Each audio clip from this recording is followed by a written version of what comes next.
درود تماشابینان محترم. امروز در سامانه ما دکتری ویروس شناس ایرانی تبار آمریکایی جناب آرش علوی تشریف دارند. خوش آمدید جناب آرش. کرونا ویروس چون وبای عصر همه مردم جهان را به تشویش آورده است. وضع در آمریکا چگونه است؟ تشکر میکنم از دعوت شما. سلام بر شما و بینندگان محترمتان. خیلی خوشبختم که این فرصت دارم که بتونم معلوماتی که دارم با شنوندگان و بینندگان عزیز در میان بگذارم. ببینید، همونجوری که مطلع هستید، ویروس کرونا از ایالت ووهان چین شروع شد پیدایشش و به خاطر پهن‌شوی سریع و تیزی که دارد الان از طرف سازمان جهانی بهداشت به عنوان همهگیری جهانی اعلام شده است. وقتی که سازمان جهانی بهداشت همهگیری جهانی را اعلام می کنند، یعنی اینکه هیچ کشوری در دنیا نمیتواند مصون باشد از ورود ویروس. در آمریکا اولین گزارش هایی که شد در ایالت واشنگتن، در شمال و غرب آمریکا گزارش شد و بعد آهسته آهسته شهرهایی مثل شیکاگو، نیویورک، لس آنجلس هم اعلام کردند که بیماری وجود داره و از طرف ریاست جمهوری آمریکا به عنوان یک موضوع ملی عاجلوی رسما اعلام شد و الان ایالت‌ها دارن سخت میکوشند که بیماری رو پهن شدنش را کنترل کنند.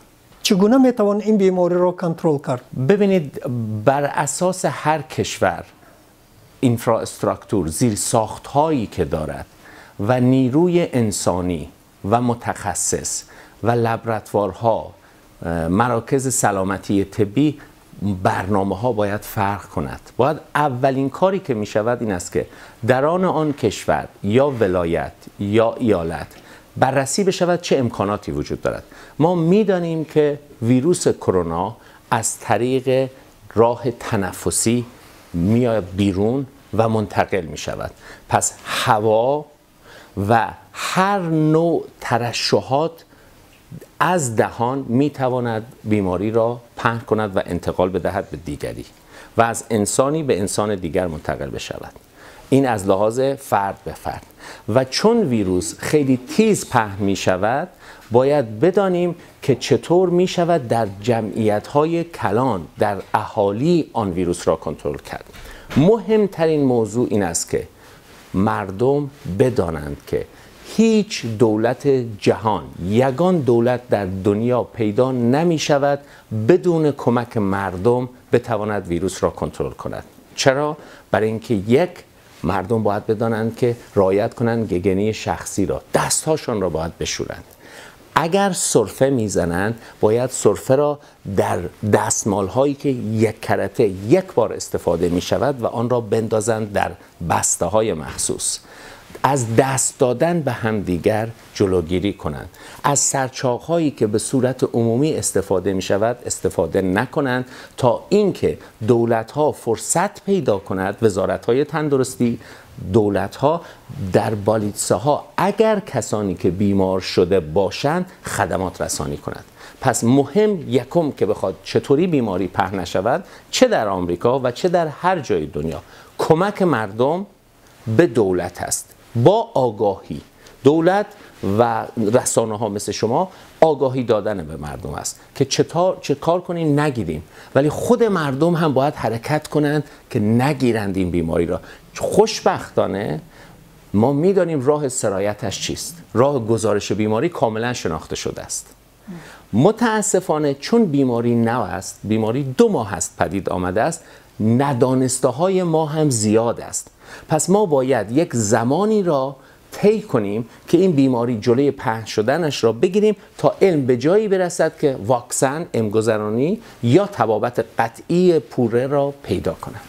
تا پیدا کردن تبابت قطعی شاید وقت زیادی گذرد، اما در این مدت این بیماری می تواند مردم زیادی را به هلاکت رساند. چی باید کرد؟ مطالعاتی که در خطای و سایر کشورها هست نشان دهنده این است که 1 تا 2% کسانی که مبتلا می شوند خطر فوت دارد. پس درست است که ما نگرانیم و متاسفیم که این یک بیماری است که قابلیت کشندگی دارد، ولی از یک موضوع دیگر خرسندیم که در انیق‌های جهانی که شده است بیشتر از 1 تا 2 فائز فوت نمی کنند و آن فوتی ها بیشتر در کسانی هستند که سن بالای 60 سال دارند و یا بیماری های کرونیکی مانند بیماری های دل، بیماری های هپاتیت در آنها بیشتر دیده شده است و سن میانه و کودکان درست است که بیماری را میگیرند ولی فوت و شدت بیماری در آنها کمتر بوده است. شما گفتید که اغلب کسان از این بیماری میفهمند که عمرشان از 60 سپری شده باشد. چرا محض آدمانی سن و سالی از 60 بالا آسیب پذیر هستند؟ نه گرفتار، فوت در اونها. چرا؟ ببینید تمام سنها بیمار میتوانند بشوند، از کودک میده تا کلانسالترین آدم میتواند بیمار بشود، ولی فوت در افراد بالای 60 سال و کسانی که بیماری های کرونیکی دارند بیشتر دیده می شود. چرا؟ پیشفرض است، پیشگویی می شود به خاطر اینکه بیماری های کرونیکی و سن بالا ایمونیتیشان شاید کمتر باشد نسبت به این بیماری و 2 ما میدانیم که ویروس کرونا در ششها تاثیر می کند و باعث نارسایی شدید شش می دهد. در کلانسالها به خاطر مسائلی مانند سیگار کشیدن یا آلودگی های هوا باعث می شود که ششهای اینها آمادگی ناراحتی و بیماری بیشتری داشته باشد. به این پیش‌فرض میگن، ولی نیاز هست که زمان بگذرد که دقیق معلوم بشود چرا کودکان فوت نمی کنند. ولی نکته‌ای که باید شنوندگان و بینندگان بدانند که کودک‌ها هم می توانند بگیرند ولی پهن می کنند، ولی فوت در آنها کمتر است. چرا؟ این را ناشناخته است. ما معلوماتی که از ویروس کرونا داریم خیلی کمتر از چیزهایی است که نمیدانیم، به خاطر اینکه این بیماری فقط حدود 2 ماه است شناخته شده است. سبب چیست که ابتدای خروج این بیماری در امریکا فیصدی هفتگان نسبت به دیگر کشورها بیشتر بود؟ ببینید در کشوری مثل ایران هم این زیاد بود، یعنی در ایران هم شما نگاه کنید اول فوتی ها آمد، این به خاطر کمکاری دولت ها بود. ببینید در کشوری مثل ایران یا در امریکا دولت هوشیار نبود، اول شوخی گرفت، اهمیت نداد به این موضوع. به این سبب بود که نتوانستند تشخیص کنند که زود تشخیص کنند جلوگیری کنند از فوت. اول مردم گرفتن فوت کردند، از فوتی ها فهمیدند که بیمار دارند. این در ایران پیش آمد، یعنی ایران اولین گزارشی که داد 2 مورد فوت بود در قم، هنوز هیچ کس را تشخیص نکرده بود به خاطر اینکه شوخی گرفته بود. ولی در ایران یا در آمریکا با توجه به زیرساخت‌های کلانی که دارند ما می‌بینیم که در ایران پنجشوی تمام کشور است و فوت بالا، و در آمریکا اعلام عاجلوی ملی شد به خاطر سهلنگاری و جدی نگرفتن بیماری در اون 2 کشور. در این 2 کشور. بله. و در خیلی کشورهای دیگه هم بوده است، منتها این 2 کشور نمودش هست. خبر انتشار گشته است که عالمان آمریکا دوای کرونا ویروس را پیدا کردند. این گفته حقیقت دارد؟ ببینید ویروس کرونا ویروسی است که از لحاظ علمی بهش میگن ویروس آرنا یا ارنکه در لفظ تاجیکی. ماهیت ویروس شناخته شده است. ما ویروس کرونا را قریب 40 سال است میشناسیم. این ویروسی است که در حیواناتی که شیر میدهند سینه‌مکانی میکنند یا پرندگان دیده شده بود، فقط برای حیوانات بود. در سال 2002 اولین بار بود که این ویروس از حیوانات به انسان منتقل شد و در انسان بیماری ایجاد کرد که بیماری سارس بود. آن هم باز از همین چین یا خطای آمد و بعد از آن بیماری مرس به وجود آمد که از عربستان سعودی و مصر بهش میگفتن ویروس خاورمیانه‌ای یا مرس، اون دومین نمودش بود. و این کرونایی که به نام کووید 19 شناخته می شود این 3مین نمودش است. پس علم از ویروس شناخت کامل داشت، منتها نمود ویروس تغییر کرد که بیماریزایی نو ایجاد کند. حالا در چین به خاطر فوت زیاد و در کشورهای اروپایی مثل ایتالیا به خاطر فوت آمدن گفتن ببینیم آیا می شود از داروهایی که ما پیشترک تشخیص کرده بودیم و علم ثابت کرده بود در ویروس های دیگر تأثیر گذار است، می شود استفاده کرد برای این ویروس نو. آمدن انیق کردن، مطالعه کردن بعضی داروهای ویچ مثل لاپیوناویر، رتیوناویر، بعضی داروهای گپاتیت مثل ریباویرین، داروهای بیماری مالاریا مثل کلوراکین و دارویی که برای ایبولا به وجود آمده بود را استفاده کردن برای انیق کنی که ببینن آیا ثمرناک هست یا نه. و حالا مطالعات نشان میدهد بعضی از آن ترکیب ها میتواند ثمرناک باشد که فوت را کم کند، ولی تا امروز آن دارویی که یگانه باشد برای این بیماری هنوز به دست نیامده است. شما گفتید که هنگام نفس کشیدن ویروس به دیگران سرایت میکند. این ویروس چند دقیقه در هوای تازه زنده میماند؟ ببینید، گفتم هم نفس کشیدن، برای اینکه وقتی ما نفس میکشیم ترشحات دهانی هم میآید بیرون. نفس کشیدن، آب بینی، آب دهان، اینا همه میتواند آلوده کننده باشد. حالا این که میآید بیرون در هوا، آخرین مطالعه‌ای که 2 روز پیش نشان دادن میانه به طور میانه است. ببینید هیچ کدام از این عددها 100% نیست، میانه است با توجه به مطالعه 2 ماهه‌ای که ما داریم از ویروس. در مجله لانست آخرین گزارشی که دادن در هوا قریب 3 تا 4 ساعت می‌ایستد. لیکن این قطرات میتواند در روی دست، در روی پول، در روی سطح بماند. تا چند روز میتواند تا 1 تا 2 روز بماند. پس مهم بودن این موضوع این است که ما فقط بسنده به هوا نکنیم، دستها را ما میگیم مرتب بشورید و اگر میخواهید سرفه‌ای بزند یا آبریزش بینی دارد از بینی، باید با دستمال‌های 1 کرته استفاده کنند. به خاطر اون است که چون میتواند تا 1 تا 2 روز هم بیرون بماند، ولی در فضای آزاد انیقش میانش 3 تا 4 ساعت. در لباس چی؟ در لباس میتواند بشیند. برای این همون 12 ساعت تا 16 ساعت میتواند بشیند. به خاطر این است که در بیمارستان ها یا مکان هایی که به بیماران خدمت رسانی میکنند باید تمام سر و صورت و بدن پوشیده باشد.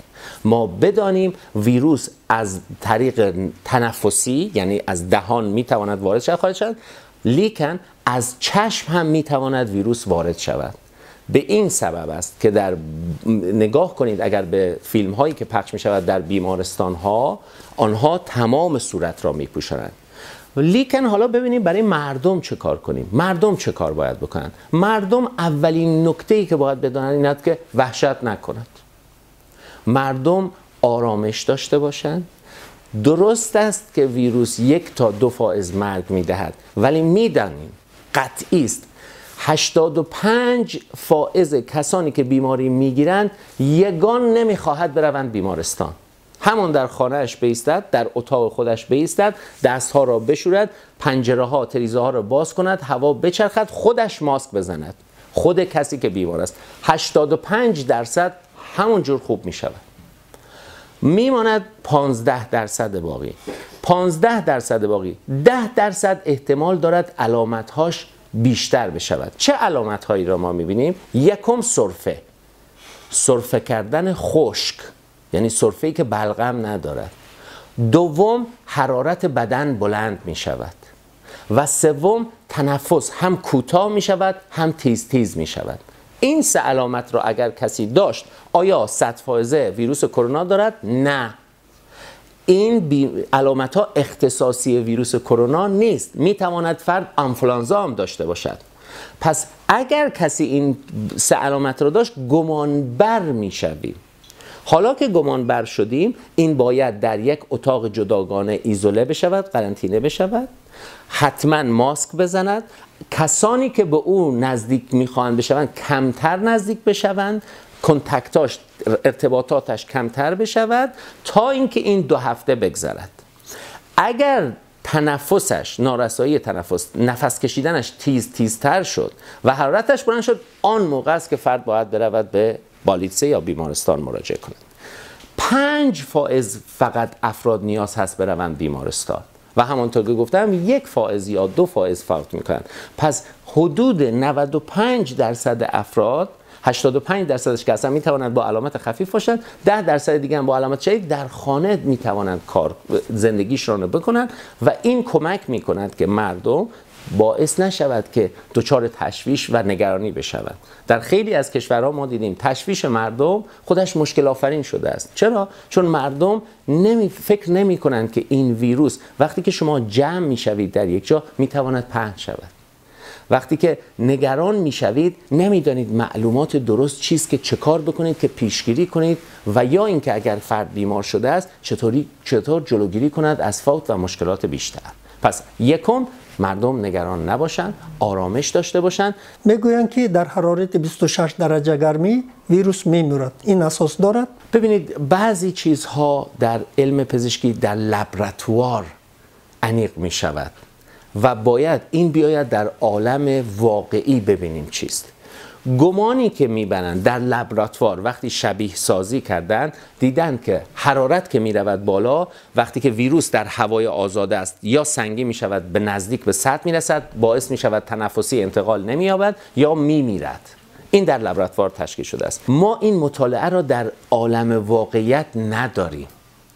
برای این است که گمانی که برده می شود مثل مانند بیماری سارس، آنجایی که هوا می رود بالا گفتم می تواند در فضای آزاد 3 ساعت، این 3 ساعت می تواند 2 ساعت 1 ساعت چند مینوس باشد.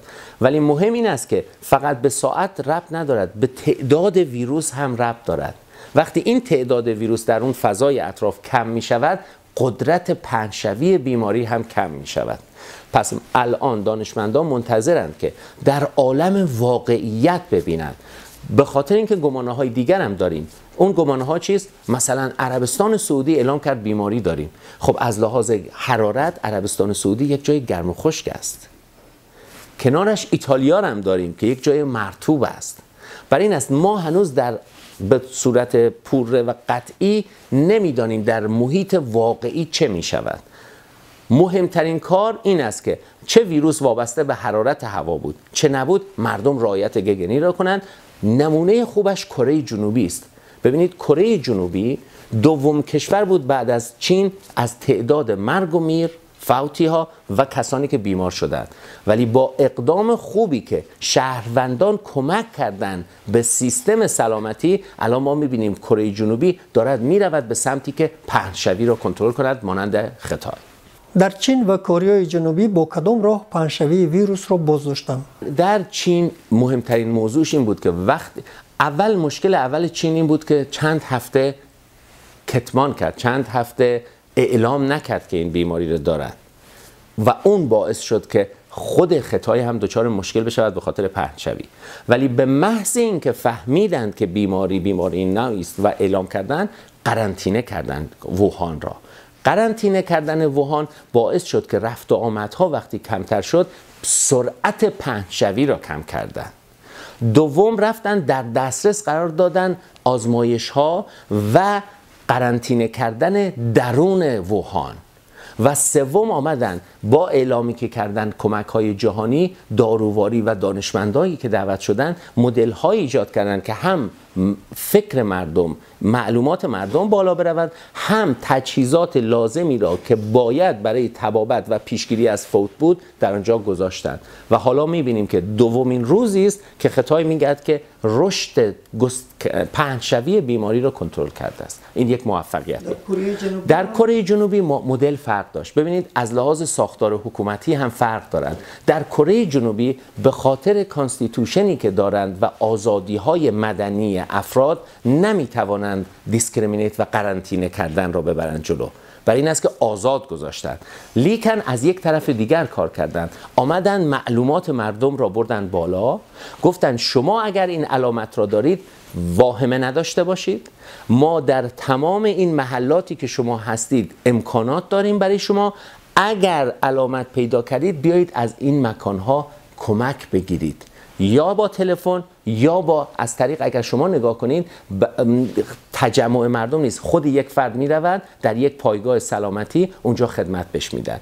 دسترس کردن مواد را، دسترس کردن داروواری و پیشگیری را و تانستند که کنترل کنند. مدل کره جنوبی یک مدل نمونه است. اگر ایمونیتیت شخص بلند باشد او می تواند بدون مراجعت به دکتر این بیماری را پس سر کند؟ نه وابسته به ایمونیتی، برای اینکه مردم خودشان نمیدونن کی ایمونیتیش پست است کی قوی است. هر کسی اگر سرفه داشت، اگر حرارت بدنش بلند بود و اگر تنفسش کمی دچار مشکل شده بود، نگران نباشد که برود بالیسه، همون در خانهش بماند، خودش را از دیگران تماساش را کم کند و ببیند در روزهای آینده چه می شود. اگر تعداد تنفسش، نفس کشیدنش در یک مینوت خیلی زیاد شد یا حرارت بدنش خیلی زیاد شد، آنجا است که باید برود به بالیسه. به خاطر همین است میگم که 85% در همان خانه، نه وابسته به این که چه مکانیزمی بدنش دارد، خوب می شود. چه غذایی باید استعمال کرد که روند صحتیابی با سرعت باشد؟ بهترین چیز این است که همان رژیم خوراکی که میخورد ادامه دهد، یعنی خوراک مخصوصی برای این بیماری نیست. متاسفانه در بسیاری از وبسایت ها که علمی نیست، صحبت هایی می شود که قابل قبول علم نیست. در کشورهای دیگر ما میبینیم یکی میگه که سیر بخورید، یکی دیگر میگه آن را بخورید، این را بخورید. هیچ کدام از خوراک ها باعث بهتر نمودن بیماری نمی شوند. پس مردم تشویش نداشته باشند. داروواری هایی هم که میگیم برای کسانی است که در بالیتسه دچار نارسایی تنفسی شدند، یعنی نیاز نیست که هر کسی کرونا گرفت دارو بخورد، چون 85% خود ایمونیتی بدن او را از بین میبرد. پس هیچ گونه خوراکی مشکل نیست، هر خوراکی خواستن بخورند. آب زیادتر بنوشند بهتر است. میوه بخورند بهتر است. این نه وابسته به کرونا است. میوه کمک میکند به سیستم ایمونیتی، ولی اختصاصاً چه خوراک اختصاصی؟ هیچ خوراک اختصاصی ندارد. میگویند که شراب و اسپند مرگ کرونا ویروس هستند. این حقیقت دارد؟ این هم یکی از اون چیزهایی است که ببینید، اگر نگاه کنید در گزارش‌هایی که از ایران آمده بود، حدود 50 نفر به خاطر خوردن الکل فوت کردند. این چه باوری است؟ این باور اشتباه است. در بعضی وبسایت ها گفته است که شما اگر الکل بنوشید ویروس را از بین میبرد. این کاملا اشتباه است. چرا؟ چون ویروس در سیستم تنفس است. ویروس وقتی در سیستم تنفس است، اصلا هیچ الکلی، هیچ شرابی به او دسترسی پیدا نمی کند. 1. 2. شراب و الکل به هیچ عنوان خاصیت از بین برندگی ویروس را ندارند، چون شراب الکلش 14% است، پیوه یا آبجو الکلش 5% است و ودکا یا شاهانه 45 تا 55 است. هیچ کدام از اینها نمیتواند ویروس را از بین ببرد. پس این یک باور کاملا اشتباه است و مردم نباید بروند الکل بخورند برای پیشگیری یا تبابت کرونا. الکل نوشیدن زیاد باعث می شود که ایمونیتی بدن کم شود و آنها بیشتر در معرض خطر قرار بگیرند. پس این یک باور کاملا اشتباه است. نه اسفند و نه باقی دودها هیچ گونه تحقیق علمی برای از بین بردن ویروس کرونا نداریم. باید مردم باوری کنند به گزارش ها و معلوماتی که از وزارت تندرستی میاد. استدعای من، خواهش من، التماس من از مردم این است که مطالبی را بخوانند که از مجلات، روزنامه هایی که مورد قبول وزارت تندرستی هست معلومات بگیرند. نرند از وبسایت هایی که افرادی که معلوم نیست از لحاظ علمی چه سطحی بودند نوشتند. باورهای مردم بر اسفند یک باور قدیمی هست، ولی این که این اسفند بتواند جلوی ویروس کرونا را بگیرد نه.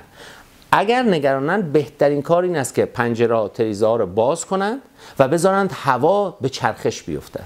اگر با همین شدت کرونا ویروس پهن شود و دوای آن را پیدا نکنند، جامعه جهانی را چه انتظار خواهد بود؟ همین حاضر هم جامعه جهانی دچار مشکلات شده است. ببینید، مشکلات فقط مرگ و میر یکیش.